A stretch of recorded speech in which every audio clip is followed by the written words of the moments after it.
안녕하십니까? 오늘은 창세기 10장 8절부터 9절 말씀 살펴보도록 하겠습니다. 먼저 9절 읽어보도록 하죠. 구스가 또 니므롯을 낳았으니 그는 세상에 처음 영걸이라. 속담에 이르기를 아무는 여호와 앞에 니므롯과 같은 특이한 사냥꾼이로다 하더라. 자, 오늘 이 창세기 10장 8절부터 9절 말씀 중에서 이 특이한 사냥꾼,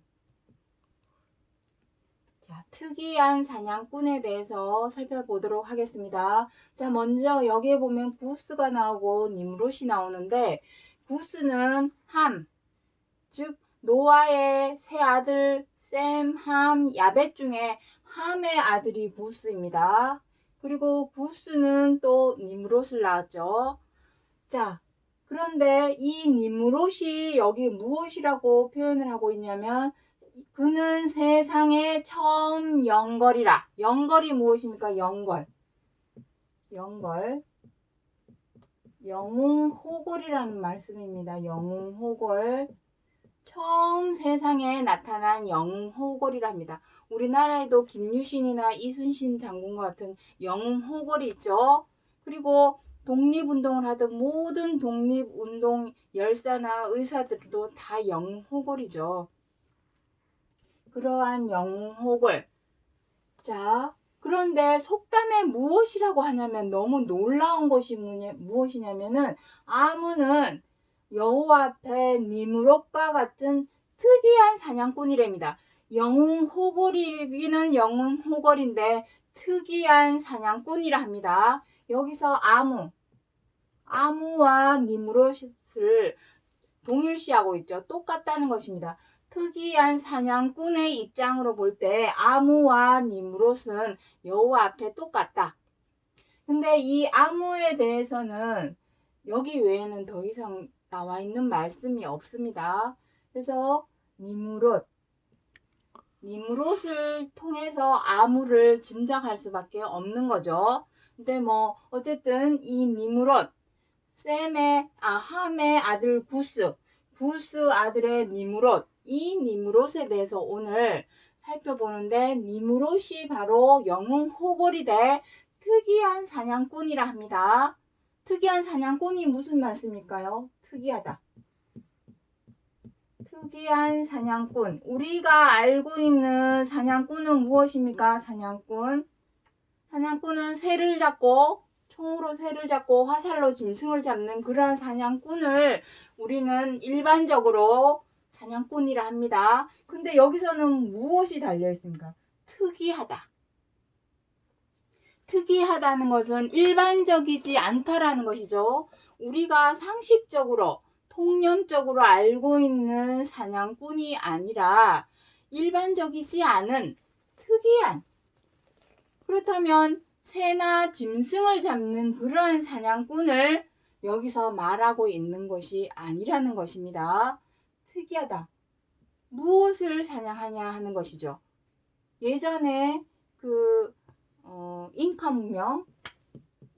문명이나 마야 문명에 보면은 거기에서도 물론 신에게 제사를 올릴 때 짐승도 올리고 새도 올리고 희생을 했었죠.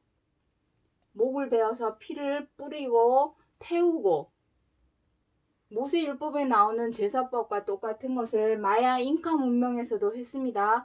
그때에 짐승을 잡고 새를 잡았던 사냥꾼도 있었지만, 놀랍게도 그 시대에 사람을 잡는, 잉카 문명이나 마야의 문명에 보면은 사람을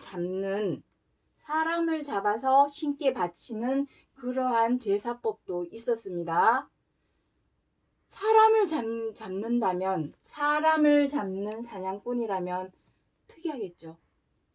특이한 것입니다. 우리가 알고 있는 새나 짐승을 잡는 사냥꾼이 아니라 사람을 잡는, 사람의 물론 육신만 죽이는 것이 아니죠. 그 영혼조차도 신에게 바치는 것이 되기 때문에 특이한 사냥꾼, 사람을 잡는 사냥꾼, 특이한 사냥꾼을 의미하는 것입니다.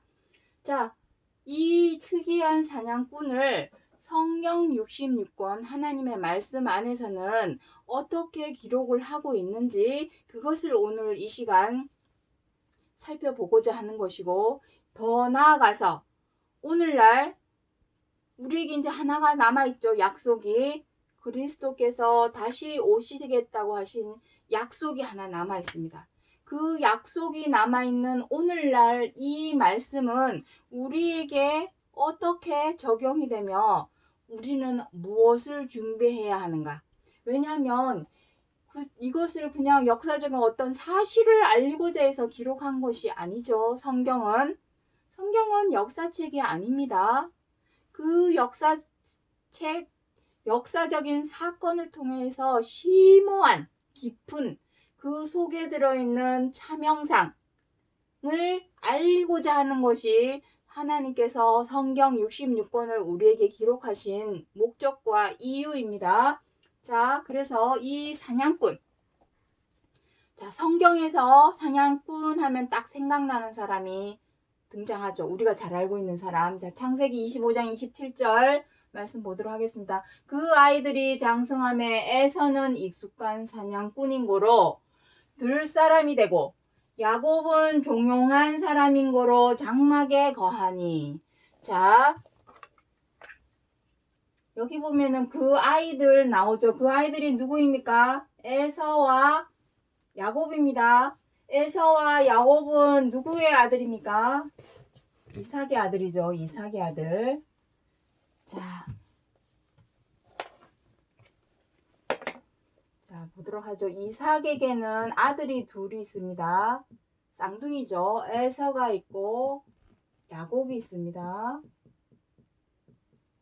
자, 에서는 첫째죠. 먼저 나왔으니까 첫째입니다. 장자입니다. 장자. 야곱은 둘째입니다. 근데 에서는 무엇이랍니까? 사냥꾼이랍니다. 익숙한 사냥꾼. 그래서 들사람이라 그러죠. 들사람. 자, 야곱은 뭐라 합니까? 종용한 사람이랍니다. 종용한 사람인 거로 어디에 거한다 합니까? 장막에 거합니다. 장막은 오늘날의 교회를 의미합니다. 자, 이것 또한 갈라디아서 3장 4장에 보시면 비유라고 표현이 되어 있습니다. 이 두 언약은 두 비유니, 물론 여기 아브라함에 대해서 갈라디아서 3장에 보시면은 아브라함에 대해서 기록하고 있지만 아브라함만 국한된 말씀이 아닙니다. 자, 심오한 뜻이 담겨 있습니다. 왜냐하면 이것이 어떤 역사적인 사실임과 동시에 이 형태, 이 모습대로 똑같이 나타난 것이 있죠. 2000년 전에. 자, 형과 같은 입장에 세례 요한이 있었고, 빌립이 사자로 세례 요한을 보내주었습니다. 그리고 그 다음에 나타난 인물이 예수입니다. 둘 다 하나님의 사자적 쌍둥이입니다. 사자이긴 사자인데 하나님께서 보내심을 받은 사자인데, 세례 요한은 어떠한 사람입니까? 들에서 뭘 했습니까? 들에서 약대 털옷을 입고 있었죠. 약대 털옷. 약대 털옷을 입고 들에 있는 것은 무슨 이유입니까? 광야에 있었죠. 사냥꾼이죠. 어떤 사냥꾼이냐가 중요한 것입니다. 예수님은 어땠습니까? 장막, 예루살렘 가운데 거했죠. 예루살렘. 자, 이것은 아주 깊은 뜻이 담겨 있는데, 일단 자, 히브리서 12장 16절부터 17절 말씀 한번 보도록 하겠습니다. 한 그릇 식물을 위하여 장자의 명분을 판 에서와 같이 망령된 자가 있을까 두려워하라. 저가 그 후에 축복을 기업으로 받으려고 눈물을 흘리며 구하되 버림바가 되어 회개할 기회를 얻지 못하였느니라. 자, 한 그릇 식물, 자, 한 그릇 식물은 무엇입니까? 자, 여기를 지우도록 하겠습니다. 공간이 협소해서 일단 여기 써놓았던 것은 머리에서 잘 기억해 두시고 지우도록 하겠습니다. 한 그릇 식물. 여기서 말씀하시는 한 그릇 식물은 물론 창세기에서는 팥죽으로 나옵니다. 배가 고파서 장자의 명분을 야곱에게 팔죠. 야곱이 팥죽 한 그릇으로 장자의 명분을 사게 됩니다. 자, 여기서 말씀하시는 한 그릇 식물. 여기서 한 그릇 식물을 말하는 것은 무엇이냐면은 자신의 배, 이 배, 사람의 배에 의미합니다. 욕심, 자신의 욕심을 채우기 위해서 장자의 명분을 팔아버렸습니다. 이 장자의 명분은 무엇입니까? 그리스도께서 맏아들로서 많은 아들을, 히브리서 2장 10절에 보시면 나옵니다. 그리스도께서 맏아들로서 많은 아들을 하나님께 드리고자 하는 것이죠. 어떠한 명분으로? 장자의 명분으로. 왕같은 제사장은 아무나 되는 것이 아니라 장자만이 가능합니다. 베드로후서 2장에 이 왕같은, 너희는 하나님의 택하신 족속이요 왕같은 제사장이요 거룩한 나라이다. 베드로후서 2장 9절에 나오죠. 왕같은 제사장이 되기 위해서는 반드시 장자가 되어야 합니다. 이 장자의 명분은 아무에게나 주어지는 것이 아니라 그리스도께서 보이신 본과 자치를 쫓아서 행하는 자라야 장자가 될 수가 있습니다. 그 장자가 갖게 되는 복은 무엇입니까? 여기 축복 나오죠. 축복. 그 축복은 무엇입니까? 생명과 안식과 구원입니다. 자, 이 생명은 우리 지금 항상 방송을 할 때마다 말씀을 드렸지만 이 생명은 부활과 연관이 있는 것입니다. 부활. 다시 사는 부활을 참여해야만이 생명을 얻을 수가 있습니다. 이 100세 인생 생명 그거 말하는 거 아닙니다. 궁금하신 부분이 있다면 앞전에 방송했던 내용들을 한번 살펴보도록 하겠습니다. 살펴보시기 바랍니다. 이 한 그릇 식물, 자신의 욕심, 자신의 뜻대로 마음대로 좌지우지하고자 하는 욕심, 또 자신의 입장과 처지, 자신의 유익과 이익만을 앞세우고 내세우는 그 모든 것이 한 그릇 식물입니다. 이것을 위해서, 이 욕심을 위해서 그 귀하고 귀한 장자의 명분을 팔았다고 합니다. 누가? 에서가 그러한 행동을 하게 되었습니다. 에서는 사냥꾼이다 이렇게 기록을 하고 있죠. 중요한 것은 여기서 물론 에서는 새나 짐승을 잡는 사냥꾼이겠죠.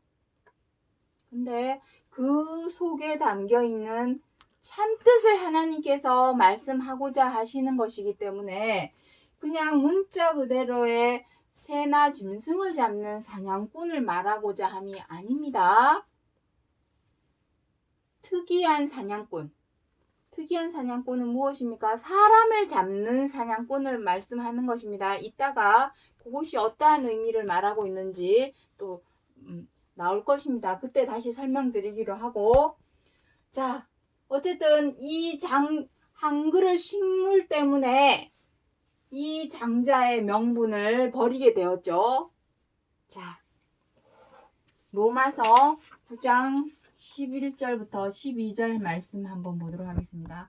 하나님의 뜻이 행위로 말미암지 않고 오직 부르시는 이에게로 말미암아 서게 하려 하사 리브가에게 이르시되 큰 자가 어린 자를 섬기리라 하셨나니, 여기서 큰 자는 누구입니까? 에서죠. 어린 자는 야곱입니다.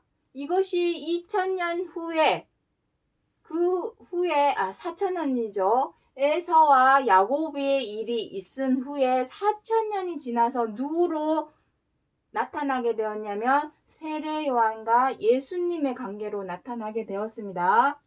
세례 요한이 먼저 왔으니 사실은 큰 자임에도 불구하고 어린 자인 예수님을 섬기는 입장이 되었죠. 이것이 약속입니다. 창세기 10장 말씀도 창세기 25장 27절 말씀도 다 역사적인 사건 사실임과 동시에 이것은 오로지 표면적으로 이 역사적인 사실을 알고자 함이 하나님께서 성경 66권을 기록해 주신 것이 아니라 약속의 말씀, 그 속에서 반드시 이루실 약속의 내용이 들어있다라는 것입니다. 그것이 바로 나타나게 된 것이 세례 요한과 예수님의 관계, 그러한 관계로 나타나게 된 것이죠. 그래서 여기 앞구절에 뭐라 합니까? 하나님의 뜻이 행위로 말미암지 않고 오직 부르시는 이에게로 말미암아 서게 하려 함이라. 이 뜻을, 요 내용은 다음 시간에 이 행위에 대해서는 다음 시간에 또 설명을 드리겠지만 오늘 잠깐만 말씀을 드리도록 하겠습니다. 여기서 말씀하시는 행위라 하시는 것은 여기 행위 있죠. 요 행위는 로마서 3장에 보시면 율법의 행위라 기록을 하고 있습니다. 율법의 행위. 율법은 무엇입니까? 모세의 율법.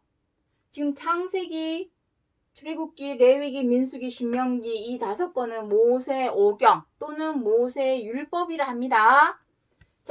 율법의 행위. 율법이 무엇입니까? 율법. 하나님께 제사를 드리는 방법. 제사, 예물을 드리는 방법을 기록한 것이 율법입니다. 그런데 그 행위로, 이러한 하나님께 제사와 예물을 드리는 행위로 말미암지 않았다 합니다. 오직 부르시는 이의 뜻이 있습니다. 갈라디아서 3장에 보시면은 율법은 계시될 믿음의 때까지 갇혀 있었다 합니다. 이게 참 어려운 내용인데 풀어서 설명을 하자면 이 제사와 예물을 드리는 이러한 율법의 행위는 약속이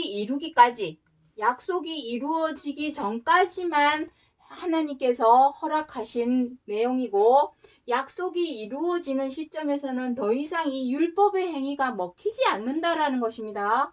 말미암지 않는다 그러죠. 약속이 왔을 때는 율법의 행위로 백날 첫날 하나님께 제사, 이게 오늘날 제사가 무엇입니까? 예배죠. 예물은 무엇입니까? 헌금입니다. 약속이 온 후에는 백날 첫날 하나님 앞에 예배와 헌금을 드리는 것으로, 그러한 행위로 하나님 앞에 의롭다함을 얻지 못한다 합니다. 로마서 4장에 기록하고 있습니다. 시간이 되시면 로마서 3장, 4장까지 연결해서 한번 읽어보시기 바랍니다. 이러한 율법의 행위로는 절대로 하나님 앞에 의롭다함을 얻을 수가 없고 믿음으로 말미암아 의롭다 하심을 얻으리라. 어떤 믿음? 약속. 하나님께서 부르시는 이 믿음, 부르시는 뜻이 있었죠. 우리에게. 하나님이 우리를 왜 불렀을까요? 너무 죄를 많이 지으니까 사람의 자신의 욕심과 교만한 마음으로 인하여 자꾸 죄와 악을 행하죠. 자꾸 이렇게 얘기가 삼천포로 빠지게 되는데 한 가지만 더 말씀드리겠습니다. 사람은 욕심이 없는 사람이 없습니다. 그리고 그 욕심으로 인해서 사람은 자꾸 상석에 앉아 있고 싶어 합니다. 돈으로, 재력으로, 학력으로, 권력으로 이러한 것을 통해서 사람은 자꾸 높은 곳에 상석에 앉기를 원합니다. 그래서 상대방을 이 욕심대로 자신의 교만한 마음으로 이걸 마음껏 하기 위해서 상대방을 어떻게 합니까? 마음에 안 들면 미워하고 못마땅하면 비방하고 언짢아지면 함부로 대하는 이러한 죄와 악을 자꾸 행하게 되죠. 죄악을 행하게 됩니다. 그래서 이 죄와 악을 깨닫게 하기 위해서 주신 것이 바로 율법입니다. 로마서 3장에 보면은 나옵니다. 율법은 죄를 깨닫게 하심이라 기록이 되어 있습니다. 자, 그래서 죄악을 깨달았으면 어떻게 하겠습니까? 우리의 죄를 용서하여 주옵소서. 우리의 죄를 깨끗게 하여 주옵소서. 그러한 의미로 드리고 올리는 것이 바로 제사와 예물입니다. 오늘날 예배와 헌금. 우리가 하나님께 예배와 헌금을 드리는 가장 큰 이유는 바로 이 죄사함입니다. 죄사함. 우리의 죄를 사하여 주옵소서. 죄사함이 목적입니다. 100% 죄사함의 목적입니다. 하지만 우리는 또 뒤돌아서면 또 죄를 짓죠. 그리고 또 교회에 와서 무한 반복 하나님 용서하여 주옵소서. 또 생활 속에 들어와서 또 죄를 짓고 또 교회에 와서 하나님 용서하여 주옵소서. 신앙 고백을 하고 그러한 행위를 계속 반복을 하고 있습니다. 그런데 약속은 무엇입니까? 하나님의 약속은 너희들이 죄사함을 얻기 위해서는 어떻게 하랍니까? 서로 사랑하라는 것입니다. 서로 사랑하라. 이것이 부르시는 이의 하나님의 뜻입니다. 이것이 진정한 뜻입니다. 이것을 행할 수만 있다면, 이것만 행한다면 더 이상 예배와 헌금, 제사와 예물, 즉 율법의 행위는 필요 없다라는 것입니다. 하지 말아야 한다는 것이죠. 왜냐하면 이 자체가 하나님께 신령과 진정을 드리는 산제사이기 때문입니다. 꼭 어디에 가서 예배 드리고 헌금을 드려야 그것이 하나님께 상달이 되는 것이 아니라 하나님은 보이지 않는 영입니다. 공기처럼 우리가 숨쉬는 공기처럼 안 계시는 곳이 없습니다. 그렇기 때문에 내가 서로 사랑하라 하시는 하나님의 말씀대로 지켜 행한다면 그곳이 바로 하나님께 산제사로 드리는 신령과 진정으로 드리는 산제사가 되는 것입니다. 그래서 아무리 먼저 왔다 내가 모태신앙이야 나 신앙 몇십 년 했어 다 소용없다라는 것입니다. 먼저 와도 소용이 없습니다.